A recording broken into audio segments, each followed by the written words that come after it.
Hey, welcome to the channel. Doing something a little bit different today. Normally my channel is everything off-road, fabrication, welding, building off-road stuff, or playing out in the rocks or dirt. Well, this right here is my wife's 2017 GMC Acadia Limited, they call it. It's been a while, I don't know, 6, 7, 8 months. Driving it straight, there's no issues, but when you turn, there's a weird shuddering sound coming from the back. And initially I thought, well, maybe it was a wheel bearing hanging up or sticking caliper or something.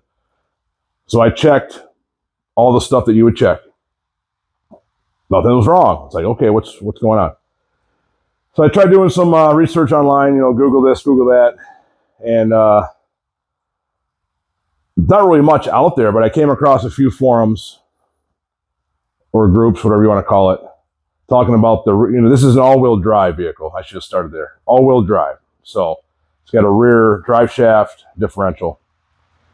So after doing a little bit of research, I came across some people talking about the rear differential, electronic or mechanical clutch system, torque tube, they call it.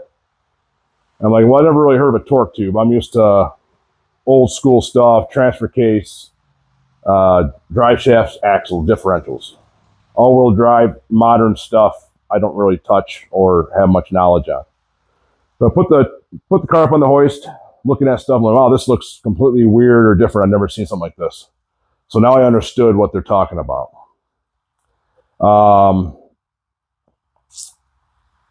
Apparently this torque tube is, what do you call it? Non-serviceable, they say.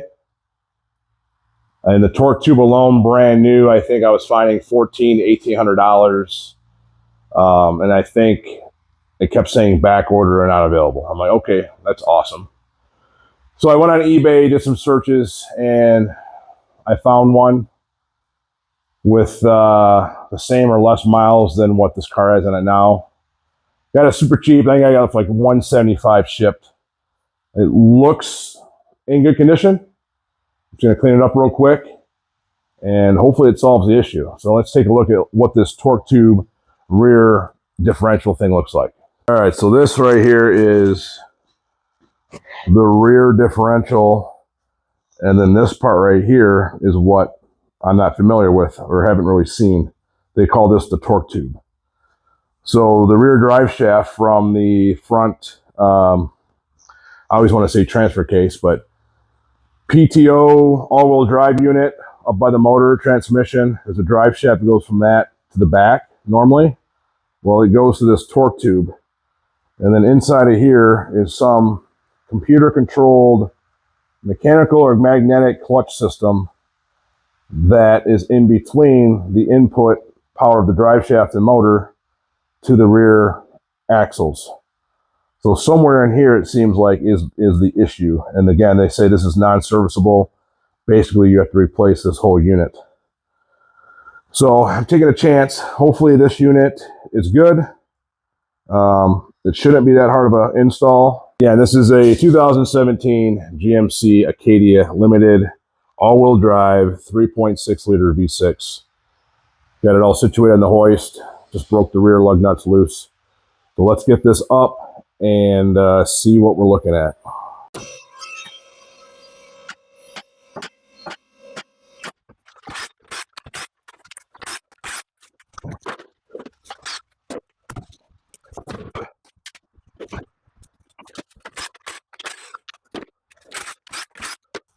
So obviously the front of the car, motor, trans, PTO all-wheel drive unit, drive shaft, carrier bearing. I wish I would have ordered one of those new too. And then into the torque tube. And then it's just back in the car, and you got the axle shafts per wheel. So what's it going to take to get this out? Well, the unit itself has a mounting bolt bushing there. And then there's 2 in the back, which I think it's all. Yeah, so 1, 2, 3 mounting points So that's pretty simple. To get the axle shafts out, I'm going to have to pull the brake calipers off the rotors. Probably the wheel bearing or the unit bearing to pop those axle shafts out. So let me get this stuff going, and then while I'm in here, I'm also going to be replacing the rear shocks and the rear sway bar end links. So this just makes sense since everything's already here and apart pretty much. All right, up to this point, the caliper bolts 14 millimeter, the caliper bracket 21 millimeter, and then the little set screw that holds the rotor to the hub is a T30 star drive. Put on, so axle nut is 33 millimeter, and then I just take a dead blow, loosen up the axle shaft from the splines of the wheel bearing, and then there's 3 18 millimeter wheel bearing bolts. The top and the rear ones, in here are, this one and that one aren't too bad to get. I broke them loose with the breaker bar and then just used my 3/8 pneumatic wrench, socket wrench. And then the bottom one, half-inch extensions on 18 millimeter bolt. You can see how it just slips through here. Plenty of room to get that leverage. All right, so obviously these are original wheel bearings, so they were kind of not seized, but just hard to get out. I don't know why I didn't think of this, but I probably should have bought brand new ones from Rock Auto when I ordered the rest of the stuff. This car's got 130 something thousand. So I think I'll probably run up and get 2 bearings, which sucks because it's going to be double the cost of what I could have got them for. All right, they are both out. So kind of a pain. Backing plate is free floating and sandwiched between the knuckle and the wheel bearing. So it kind of, you're dealing with kind of 2 and 3 pieces here. So I just put the top bolt back in to hold this, otherwise it'd fall down. Hopefully, well, I don't want to say that right now. Well, whatever. Hopefully that was the hardest part. So now that I know I got the axle shafts free, I'm going to drain the fluid, pop the shafts out, and then we should be able to move on fairly easily, hopefully. All right, got that draining. Fluid is, I've changed this fluid, I don't know, maybe 2 years ago, and it's still like perfectly clear amber. So I know that there's no issues going on with the actual diff, definitely in that torque tube. Anyway, so the axle shafts, basically you just take a crowbar or some type of bar and you just put it right behind here and it pops. So I already got them both popped out right now. So they're basically just like spring clipped. So those are free. So looking at this real quick, these rear bolts, I'm gonna have to drop this spare tire to make it easier. So kind of like a truck where you put the jack handle somewhere in the back bumper to lower the spare tire, the Acadia, and I'm assuming the equivalent Chevy Traverse and maybe the old Saturn Outlook. There's a 7/8 22 millimeter bolt head back here. And it doesn't get any easier than that. So that's super cool. Never had to do that before. All right, so like I said, that was super cool. Well, this will give me a chance to clean that tire out, the wheel. Doesn't look like it's ever been used.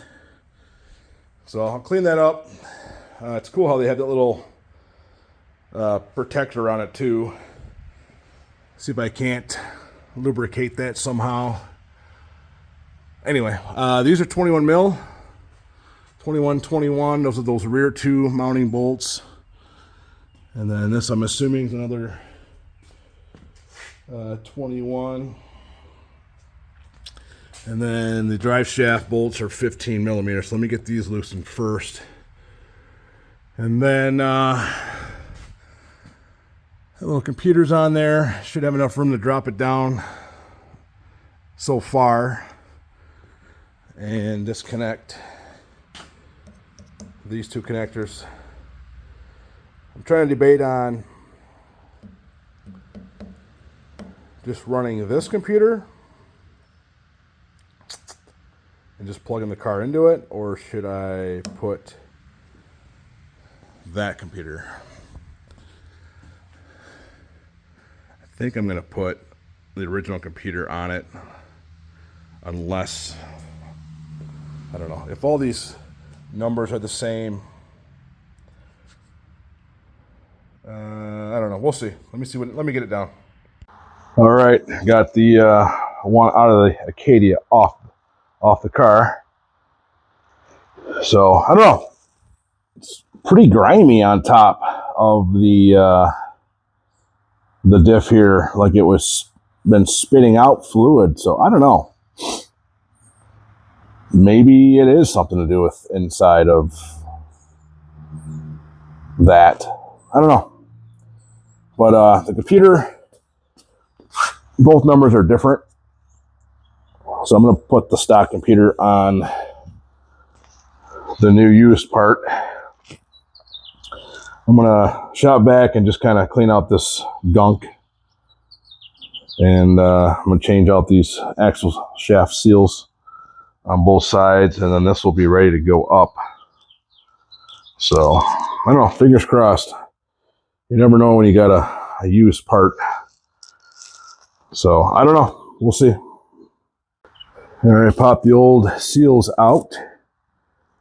And put a little bit of gear oil in the bearings just so it's something. Pop the new seals in. And should be ready to go here. Using the SKF 13544A is the part number.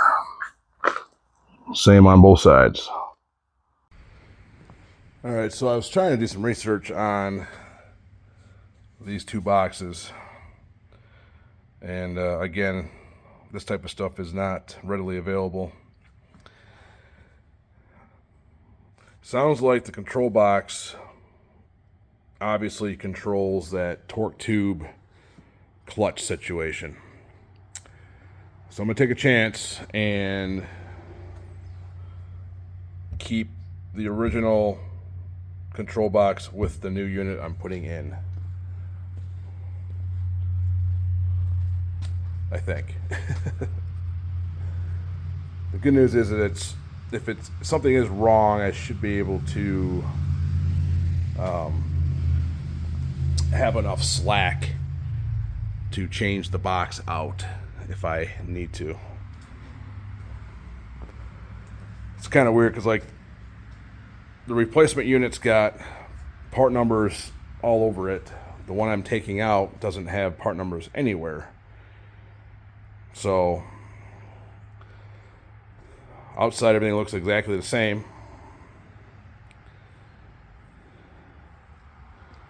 So I'm going to assume the control box obviously controls or makes the clutch work a certain way, which also makes me think just run. All right, I'm going to put the original one from the car on the replacement unit, just because I know this talks to the rest of the computer, and we'll see what happens. All right, back up in there. Put the drive shaft on and slip the axle shafts in. I'll clean this out just a little bit. And then I just gotta wait for O'Reilly's to call me, and then I'll be good. Just wanted to mention that I did use this transmission jack to take the old unit out and then lift the new unit up. The unit itself is not super heavy, but just due to the length of it, it's awkward. All right, so I did pop out the rear ABS sensors on both sides, just so that they're not the way to put the axle shaft back in. Should have took them out initially. And I wire wheeled inside the knuckle. Everything's been cleaned. A little bit of dielectric grease on each sensor. I'll pop those back in. Those are held in by a 10mm bolt. So it's 10 minutes to 2. My part should be at O'Reilly's. Go pick that up. And then just reassembly. Axle shafts. I always lubricate the seals a little bit. Lubricate, clean. Well, clean and then lubricate the axle shaft that goes in. Spline it. And then they pop in and click. And then they're retained. So those are both in. All right, well, before I go to the store, I'm going to go ahead and swap out the sway bar links. Vice grips on the flat part, and then the nuts are 13mm. Loosen or take all 4 nuts off, so 2 per side, top and bottom. Once they're all off, the whole sway bar will just pivot up, and then you'll just pull each bar out. And then I will get the new ones assembled in place, and then just at the same time, lower the sway bar onto the links. So basically a factory replacement by Mevotech. Same exact setup. Not that it matters, but the flat spot is up on factory. So I'll do it up on the these ones as well. Like I said, it's exactly the same as a factory deal. So put them in. I tighten the bottom ones first just so they're seated, and then set the sway bar on top. The nuts are, the nut washer bottoms out, so that you know that they're all the way tight because they bottom out anyway. So good to go. All right, new parts are picked up, and one is on. So not a big deal. I just anti-seized the splines on the axle shaft, anti-seized where the bearing hub goes into the knuckle. So that's all good. Got the wheel speed sensor back on. Everything's been torqued down. Axle nuts on. So this side is essentially ready for the brakes to go back on. So move over here and knock it out the same way. All right, both hubs are on, and anti-seize. A dab will do ya. I know it's probably overkill, but taking apart factory stuff for the first time since it was built is a pain. So make it easier on yourself for next time. All right, brakes are on both sides. I know, no big deal. So I'm gonna lift her up, get the drive shaft attached, and then fill the fluid up, which is over here somewhere. There it is. Drive shaft is back on, and if I failed to mention it, those are 15mm bolts. Fluid is filled. These are both a 10mm hex, and then I put my original ones from the car on this one. The other ones were pretty corroded, so should be good to go. So I'm just going to swap out these shocks real quick, and fingers crossed, A, this unit's good, and B, that control module situation works out. Again, I'm using the one that was in the car on the new part, just because in my mind, after thinking about it 100 times, all the control modules I'm sure are somewhat or are tied to the main computer. So I don't know, fingers crossed. All right, so I went to take the shock off, and seems like the shock is almost acting like a limit strap. So as I was loosening this bottom bolt, it was binding. So I just took one of my hoist jack stands to apply pressure up, and then the bolt came out nice and straight. 21 millimeter on both sides of the bottom bolt. Top bolt is a 15 millimeter bolt head and an 18 nut. But when you go to pull this bolt out, the brake line's in the way. So there's a 10 millimeter bolt that undoes this bracket. So now this bolt can pull right out. All right, so this might look funny. I forget where I heard this from before. But again, I can't remember the source, but any gas charged shock I've heard somewhere, a brand new one, before you put on the vehicle, you should go ahead and compress it down and let it come back out. I don't know, 3, 4, 5 times. I've done it twice. That's the third time. And again, I don't remember where I heard it from, but it kind of makes sense to, you know, fully cycle the shock and get everything going before it gets put on the vehicle. So one more time will be good. I'll put this on, I'll put NICs in the eyelets, and be good to go. So I don't know, again, it can't hurt it, but to me it makes sense to do it. All right, so one thing to note, the factory shocks have this like concave washer, or not even a washer, it's built onto the original shock.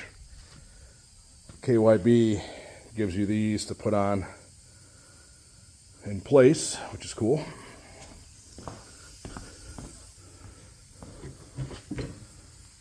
So that's concave. This just fits right in there. All right, everything's done. Now for the fingers crossed moment. Get the spare tire back up, put the wheels and tires back on, and see where we're at. All right, so as you can see, I'm not in the shop, in the barn no more. Successful test drive. I went around the barn, no stuttering, sharp turns. I went on the highway or the main road, went up to the store, parking lot, no more stuttering. So I'm gonna go with it worked out, it's fixed, everything's smooth, no issues, no lights on the dash. So again, I'm using a new used part, but I'm using the stock or the original module, and that combination is working. So it must have been that electronic magnetic clutch system in that torque tube on the other one. So this should be the same install for,